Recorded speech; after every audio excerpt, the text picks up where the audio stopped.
Trinidad and Tobago and the wider Caribbean, there has been a growing awareness of persons who have needs, who are disabled, who have special needs. And in this panel, our leaders are here to actually enlighten us on their perspective and share their experience working in this particular field in advocating for and bringing awareness to the general public about persons with disabilities. Pat? Over to me first. Yes, could you go to Pat first of all? Right. I sort of thought I was going to be the last, as I was the last on the list. That's fine. Okay. In coming out here, good morning everybody again, but in coming out here I was reflecting in advance of this meeting over the years since I first met Eileen's family and after my own son was born. At that time I think that things were about to change in Ireland, but it still needed a nudge going forward. But it needed something to happen to get the ball rolling for people with disabilities. Down Syndrome Ireland at that time, Seamus Dunn and I worked very strongly, but we set up the first mainstream education program in Ireland when we placed 10 children with Down syndrome in mainstream schools, regular schools, and we as an organisation paid for the visiting teacher to assist the children in keeping up with the rest of the class so that they weren't falling behind and they weren't a burden on the teacher.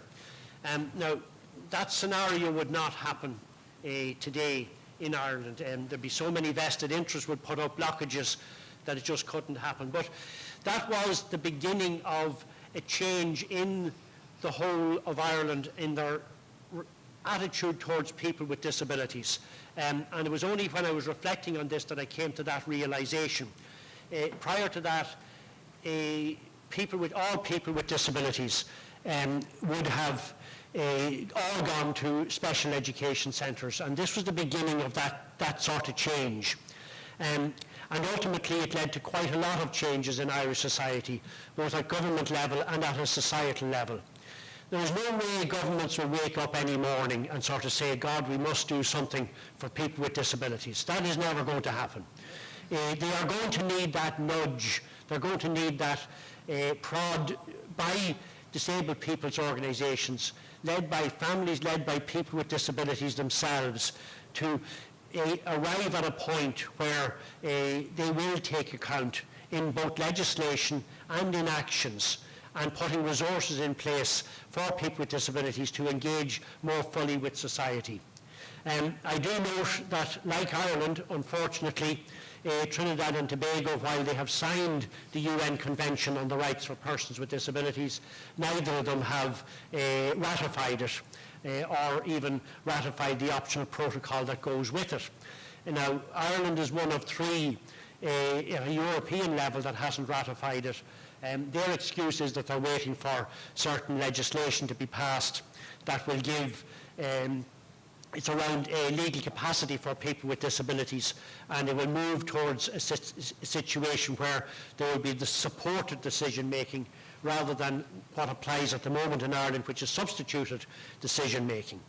But moving on, there is, having sort of got that to one side, there are about 600,000 people with disabilities in Ireland, and that includes about 30,000 who have an intellectual disability and about 8,000 who would have Down syndrome. About 18% would live in poverty compared to 7% of the rest of the population. And about 20% of people with disabilities would be employed compared to 55% in the rest of the population. But for people with disabilities, the figures are much worse, and only about 7%, people with intellectual disabilities, only about 7% of people with intellectual disabilities will have a job. And thankfully my own son is one of those, is one of that 7%, thankfully, because I think he would, it has provided him with a lot of extra outlets, social and otherwise, for his daily life. On the brighter side, there is some action to remedy this situation, and this would have come about from lobbying by all the disability organisations over the years. Each government department it is government policy that each government department, they are obliged to have sectoral plans for people with disabilities specific to their remit. There is a particular onus on certain named departments like the Department of Social Protection, the Department of Health, Department of Education, the Department of Transport, Tourism and Sport, which might seem a bit incongruous, but you do need to include people with disabilities in tourism and in sport, and also to make transport accessible so that people with disabilities can move around the country.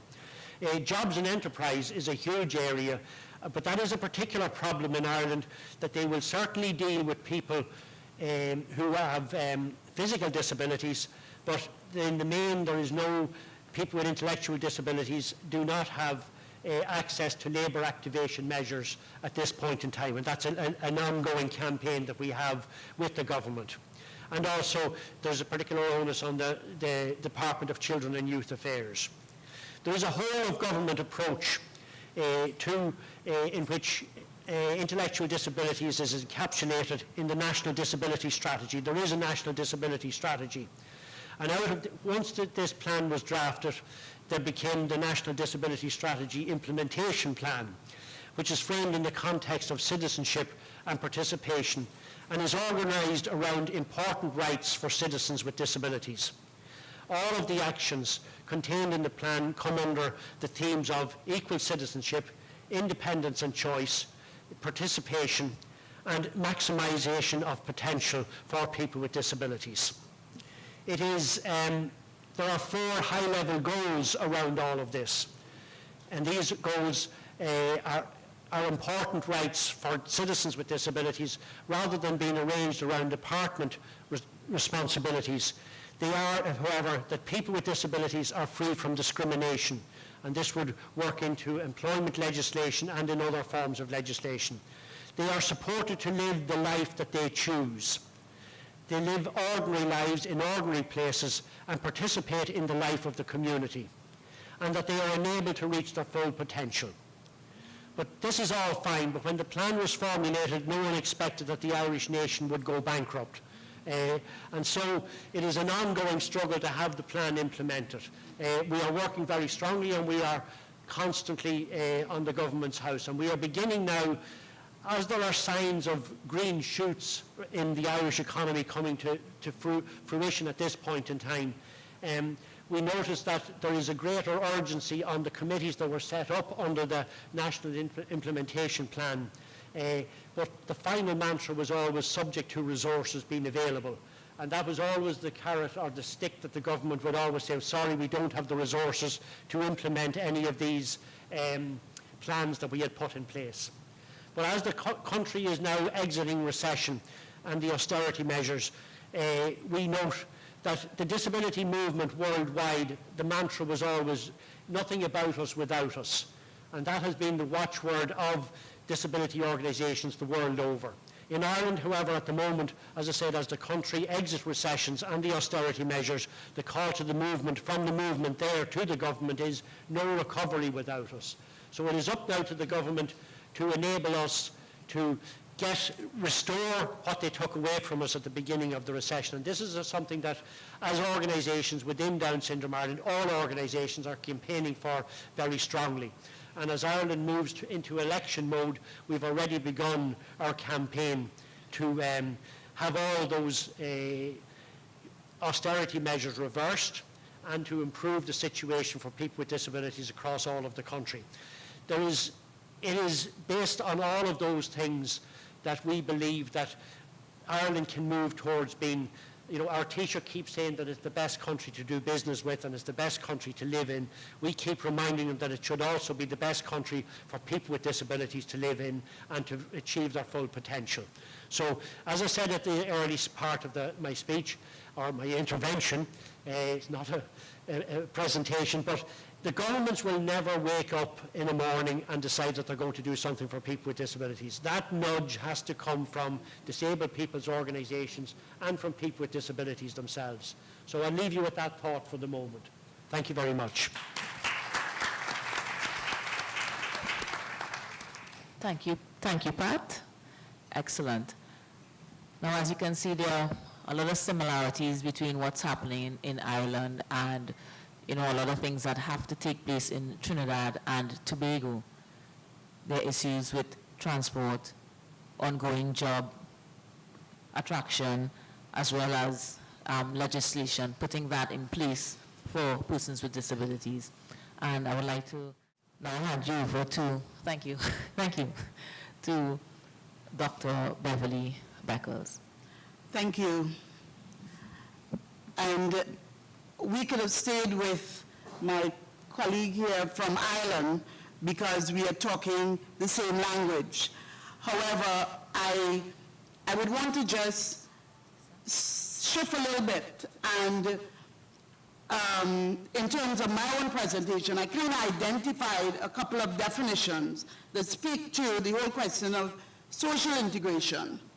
And I said, and in so doing, I did not find a definition as it relates to the Caribbean. And so I want to offer this definition, put it in this whole discussion in a context.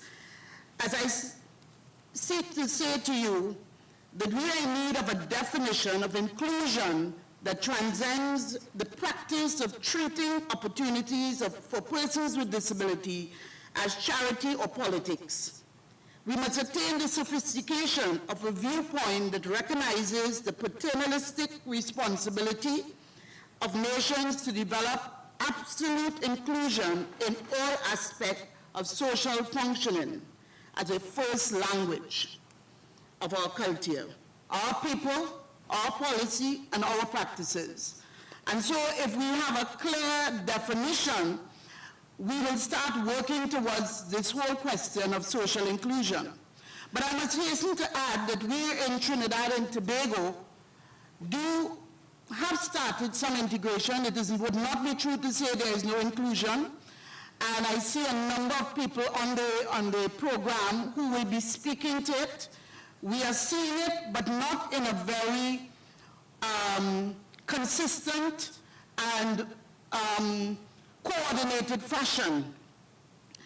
But people with disability have a right to participate in all aspects of life, to equitably impact the decisions that affect them, to access all that life has to offer and excel towards their respective potentials on an equal basis with people without disabilities.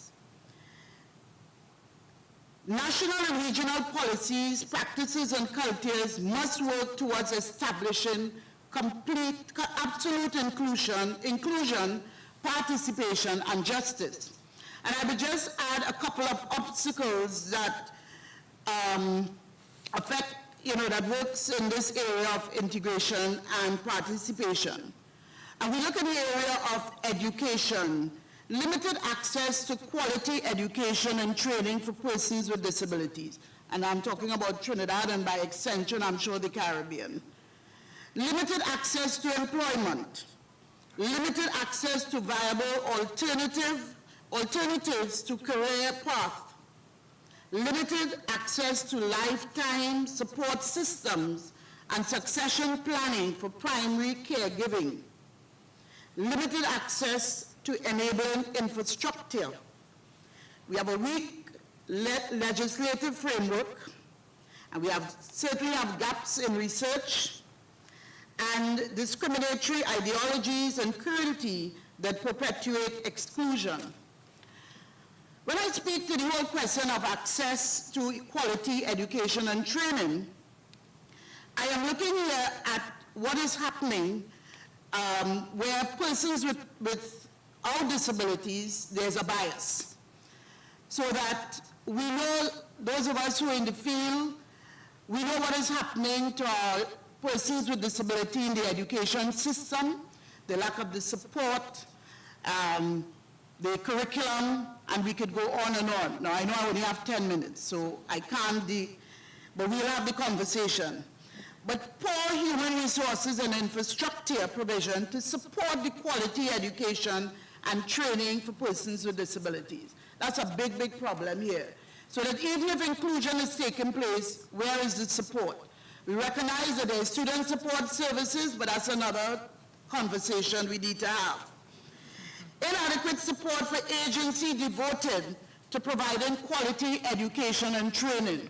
A number of NGOs, civil society organizations, are the ones who are driving this whole question of education and training. And I must add, the question for inclusion. And certainly, their biggest challenge is financial resources to be able to do it. Failure to see value added in investing in persons with disabilities. When we look at the question of employment, there is a paucity of statistics on the employment situation for PWDs in the Caribbean. We recently, my colleague here from Barbados, in 2013, when she gave a lecture, identified, and I want to use her statistics, quoted a figure of 95% as the proportion of the Caribbean sector of PWDs who are unable to access viable employment.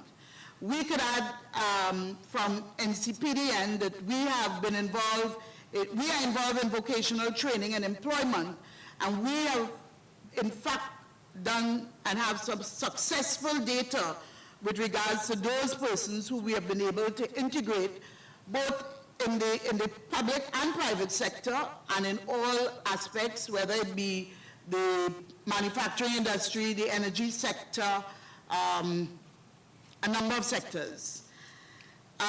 We need to also look at PWDs are often relegated to low-paying positions involving onerous or mundane work that falls below their capabilities and qualification.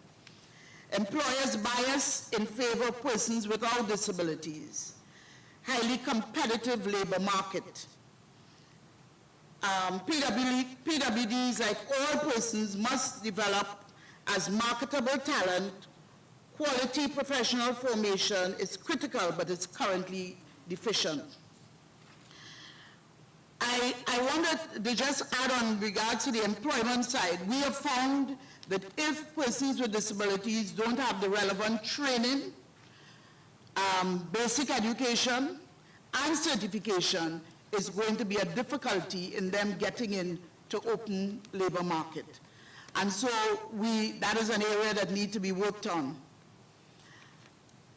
We talk about alternative. We know that not everybody will be able to fit into the traditional working environment, the open labor market. And so then what are the alternative viable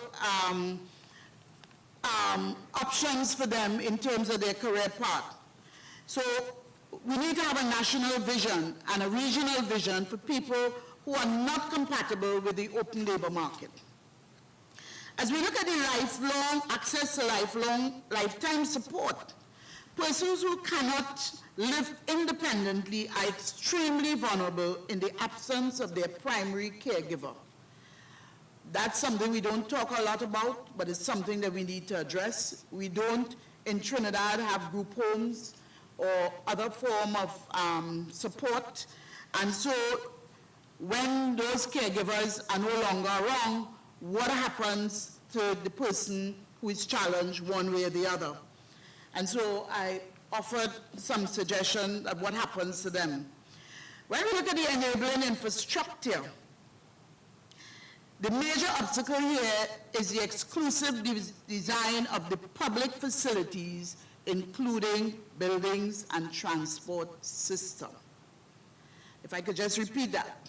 The major obstacle here is the exclusive design of public facilities, including buildings and transport system, that is certainly not ready to help us with this social integration that we are talking about. Exclusion from critical activities, including work, their low social functioning, limited opportunities to share experiences with families and friends. And then we have our big gap in research. We do not have, as a country, and this is depending on who you're speaking with, will tell you there's data, but we don't have data on the population in Trinidad and Tobago. Let's be real about it. We do not have proper statistical data, so all of us are working, and we are working in in a vacuum. We are working. There is no data to really guide us in terms of what is the size of the population, the types of disability, and I can go on and on. And so the weak legal framework. Do we have any legislation to support? We don't. We don't. Yes, Trinidad and Tobago signed the UN Convention, but we have not ratified. But we do not have any legislation that support, anything that we do in terms of this sector. And so it is an area that, due to the lack, we cannot enforce anything. So a lot of it is more a moral persuasion that we are using here. And we are seeing more and more companies, because of our advocacy role as an organization, that are taking the lead and coming forward in terms of helping with some of the areas to make inclusion possible. So I'm told that I am on my time. So I want to just bring the conclusion. And I'm saying that the way forward is that we need to have a collective vision. We need assessment at the national and community levels. Empathy, not sympathy. Rights-based approach, not charity or politics. Governments need to work more closely and effectively with civil society to promote the actualization of the sector. Modeling based on the best in the world, including benchmarking and applying good practices in the field, innovating to add value to the entire global system, raising awareness, moving past talk, action. I thank you.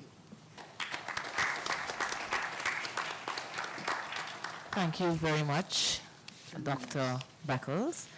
And she said that we didn't have data, but after listening to this well-researched presentation, I think she has collected some information for us that we can use in the future. And she did an excellent job in summarizing some of the limitations that persons with disability face in Trinidad and Tobago as far as obstacles that will prevent their inclusion in the wider society, in areas of education, jobs, independent living.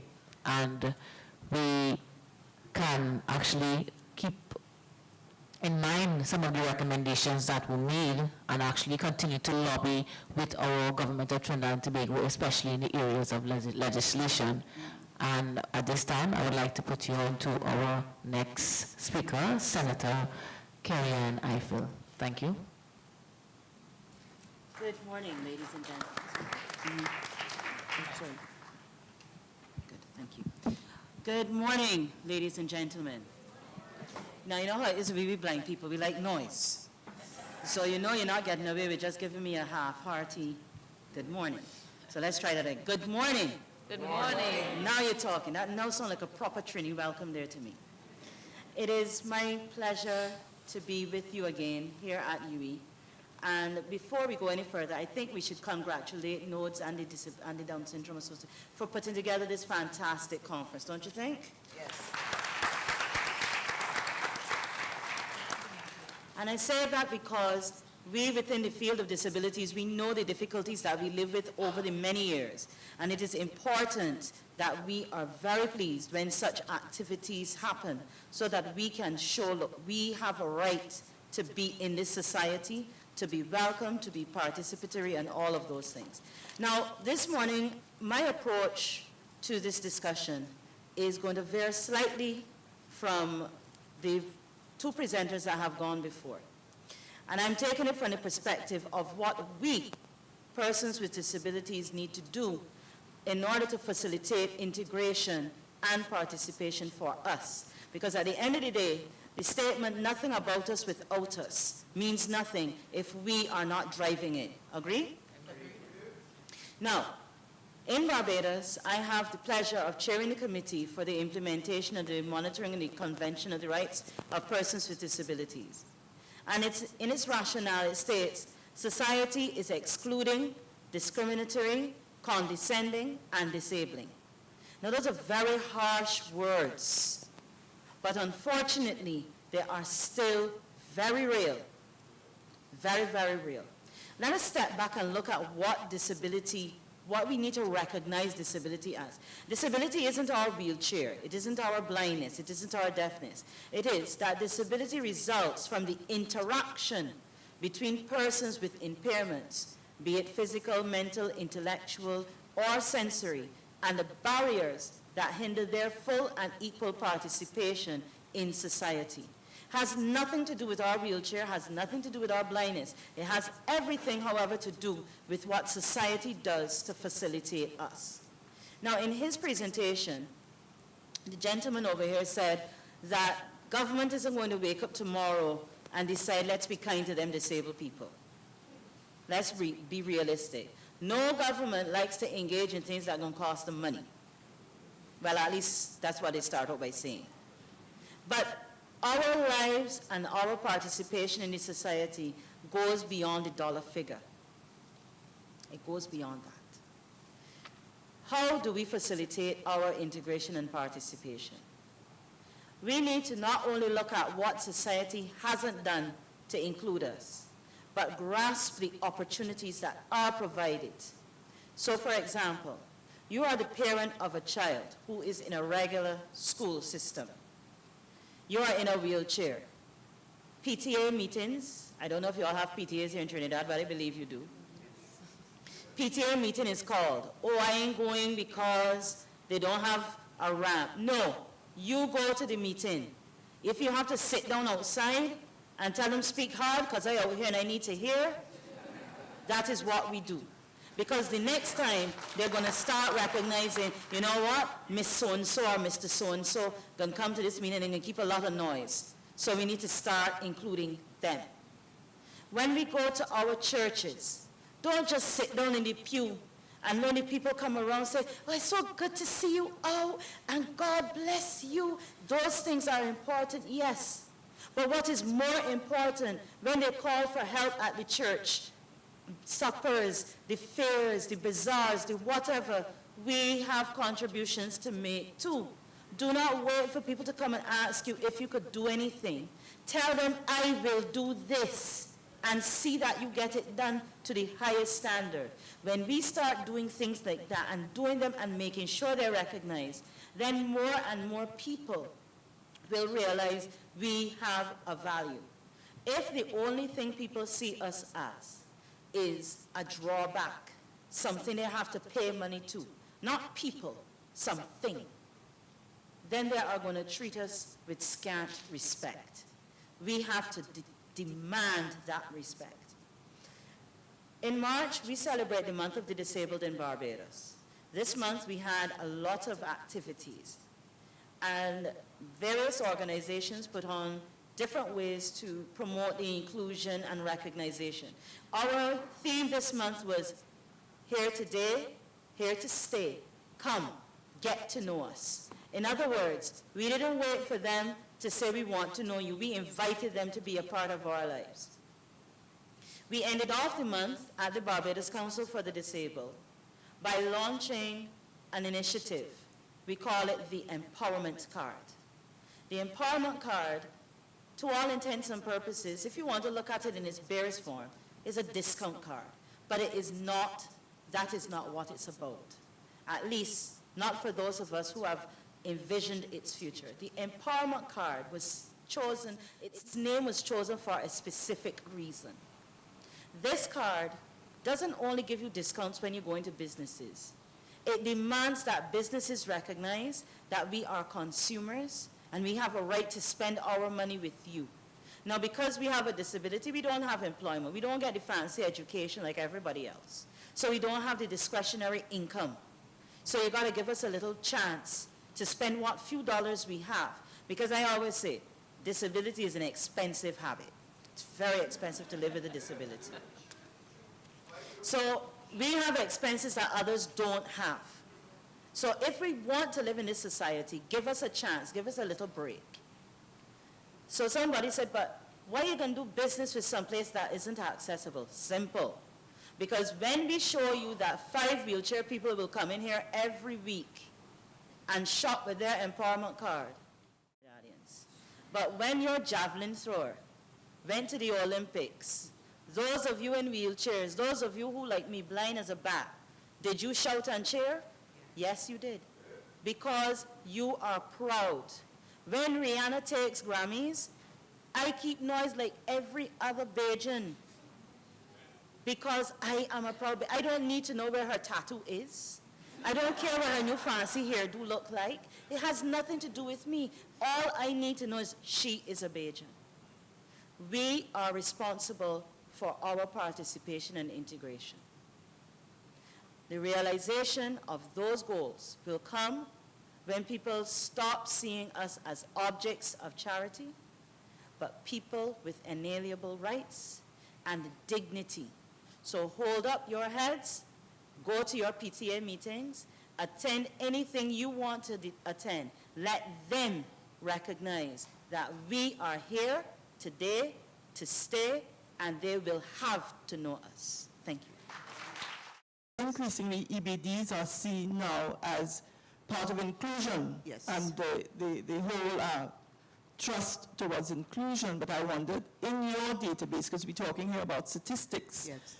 to what extent do you all see this as also important as the other kinds of disabilities that we've discussed here this morning? Well, I want to let you know that that is a conversation we have been having, even at the staff level, in the organization rather, because while we don't have the complement of the professional to deal with it, we are saying it's a conversation that needs to start. It's a conversation that we need to bring in terms of our awareness and public education, that here it exists. And so it is in all our environments, in the schools, here at the university, you name it. And I am glad that you are raising it, because we need to bring that awareness that it exists, and we need to start talking about it, and we need to start educating and informing our public. Good morning to the panel. Before I direct my question at you all, it would be remiss of me if I do not just give just a very quick praise to Ms. Eileen this morning. It really was a treat to hear that young lady speak. And I really felt, and anything else after is merely a bonus on behalf of what you all have to offer. What I'd just like to say here is not so much question, but there's some concerns and little thoughts that came out of everything that everybody spoke this morning. Just the first thing here, with the politics. One thing I've seen in my short experience as an educator, that there's too much political attachment to everything, especially education, disabilities, and people have to stop using that as a tool. And only when that is only when people stop using that as some sort of instrument to use people, then you can make any serious progress, right? I am a firm believer of that, and because I hate the fact right now that we are trapped in our society where education, disabilities, right, are the two most important things that needs to be addressed, and it is being used as political tools. I mean, Dr. Beckles, Mr. Niles, I mean, you all, I don't know what influence you all will have, I mean, Ms. Owen, in our local aspect to make that change, but I mean, that is something that needs to be done. The other thing, the other thoughts that came out, I realize we are a reactive society. We only do things when something comes up. We're not proactive. And that's something as well I find that we need to address. You know, everybody would tell us, Joanna, when she meets with the parents afterward, oh, you all are doing such a great job. We are only 4 years old. So what we are doing is nothing compared to what the organizations before us have been doing and compared to where the developing countries are. But what we try to tell the people, no, it's not about us. It's about you, your parents. You have to get up and help your kids. Because one of the dads, they came to me and he's talking about what his son wants to be. but what did you prepare your son to be? We have parents who their children are 7, 8 years old and they have not been potty trained. And yet they want a school to accept them. Some of the special schools will not accept them because they would not want to have to change a child who is 8 years old, who is not potty trained. And that's one of the problems that we are facing. And that's why we keep saying that, you know, this is where it starts at home. We want them to be included. We as parents have to prepare them to be included. We have to speak out at every avenue, every opportunity we get. You know, I'll be walking in the street and people will say, hey, look, the Down syndrome man. And come up to me and tell me, oh, hey, what are you doing? You know, this is good. And then I would ask them, well, what are you doing to help me? We have corporate sponsors who come on board to assist us with the conference. And that is great.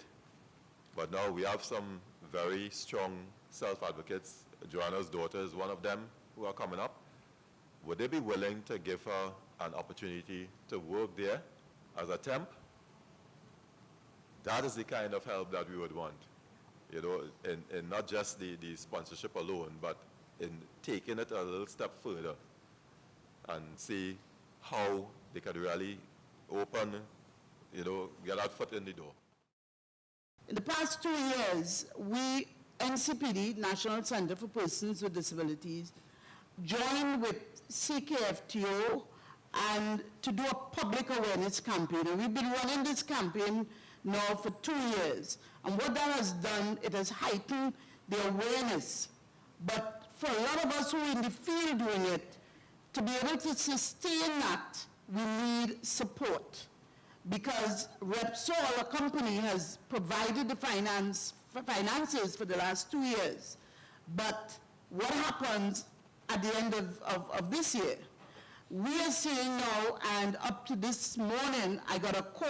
Employers are calling us for the placement of persons.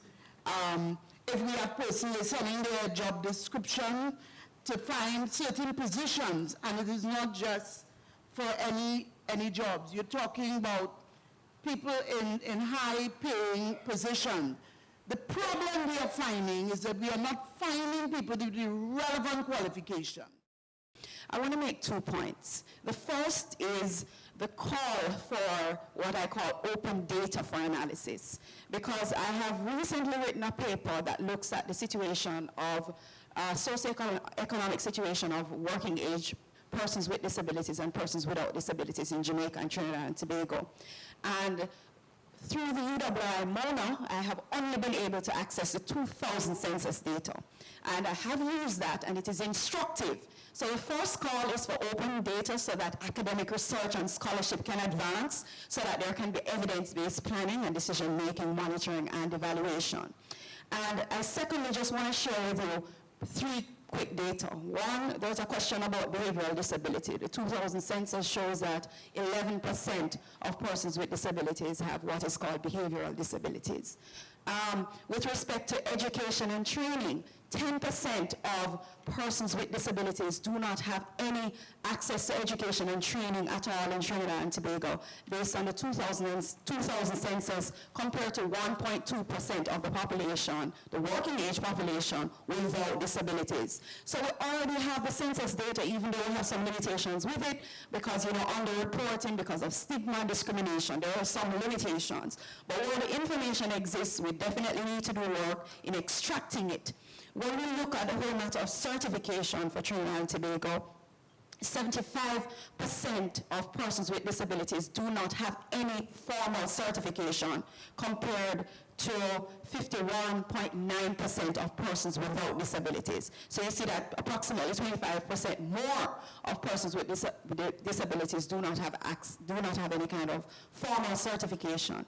And then finally, I want to talk a little bit about the whole matter of employment and labor force participation for Trinidad and Tobago. We see that for persons with disabilities, 28% of them are employed, the working age 15 to 64, compared to 57% of those without disabilities. With respect to labor force participation, that's people who are seeking employment or working or otherwise interested in working. I'm looking on and I'm seeing many organizations. I'm seeing ministry people and all here. And my kind of concern was, we're speaking about integration of persons with disabilities, but what about integration of the organizations involved in working with disabilities? And I'm here not just talking about whether it's a Down syndrome, whether it's the Beckles, I can't remember, forgive me, I'm not too okay with all the NC, right, whatever these terminologies are. But my thing is very often in Trinidad, I could only speak about Trinidad, is that we have organizations doing good work. Everybody's doing good work, but when it comes to kind of collaborated, real collaboration, real integration, there is a, I don't know what to call it, it just falls apart. So, and so I'm saying, you know, because I'm thinking, I'm hearing my friend here who spoke, and the other guy, and I'm saying to myself, you know, what if mental health issues are addressed with the Ministry of Health, with the different people, and I sent regional corporations building these roads? I have been driving and I'm walking, and I'm seeing, why are these old people walking in the streets and we have a nice pavement? The pavements are too high. And then when the pavements are not too high, why are these people not they're raising the roads, repaving, and they're higher than the roads, than the pavements? Where is the kind of integration, to use a word that we're talking about, where's the kind of networking that is supposed to take place? You know, and as I said, we do good work individually, but when it comes to really working together to integrate that and to reach the people who we want to reach, including all of us, because we all have disabilities, you know, that is where sometimes the measuring rod drops. That's what my study is based on right now, in terms of health and safety, because they are being targeted, or I should say not targeted, but their safety is being threatened because not enough is done for their safety in society. But right now, what is the government doing to ensure that the ramps are sufficient for them and that the infrastructure is meeting their needs? Because although we have a ramp outside, it was too narrow for her to come up. It wasn't wide enough. So although we have things in place, it's not integrated well enough for the physically disabled. That's my question. Thanks. Thank you very much for the observation. Just to correct you, I work in an NGO.